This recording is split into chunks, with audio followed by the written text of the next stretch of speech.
آج کی ہماری اس تقریب میں ہمارے ساتھ موجود ہیں جماعت اہل سنت پاکستان کے لیاری ٹاؤن کراچی کے عظیم رہنما محترم محمد فرحان احمد قادری صاحب۔ آپ کی بے پناہ خدمات جماعت اہل سنت لیاری اور کراچی کے لیے ہر وقت حاضر رہی ہیں۔ ساتھ ہی ساتھ آج کل آپ پاکستان فلاح پارٹی ضلع جنوبی کے جنرل سیکرٹری کی بھی نظامت سنبھال رہے ہیں۔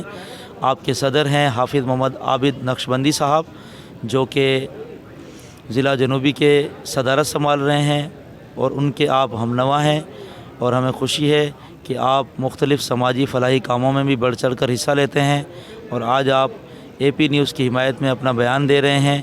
آپ لوگوں سے اپیل کر رہے ہیں کہ اس چینل کو سبسکرائب کریں۔ تو آئیے سنتے ہیں کہ فرحان احمد قادری صاحب نے کیا کہا۔ جماعت اہل سنت کے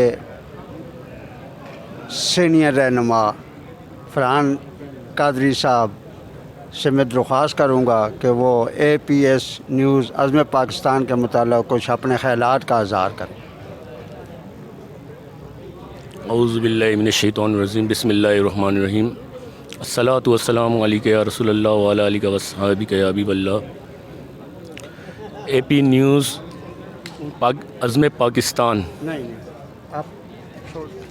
اے پی نیوز عزم پاکستان بنانے پر میں سی او محمد سعید سعیدی کو مبارکباد پیش کرتا ہوں، اور محمد سعید سعیدی کا انتہائی مشکور ہوں کہ انہوں نے جماعت اہل سنت پاکستان لیاری ٹاؤن کے تحت ہونے والے 16 روزہ تراویح کے پروگرام میں مکمل کوریج دی، اور تفسیر قرآن میں بھی ماشاءاللہ مکمل انہوں نے 16 دن تک اپنے چینل پر چلائی۔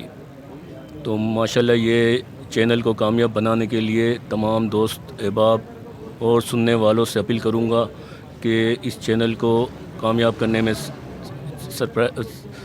سرپرائز کرے اور سعید سعیدی کا ساتھ دے۔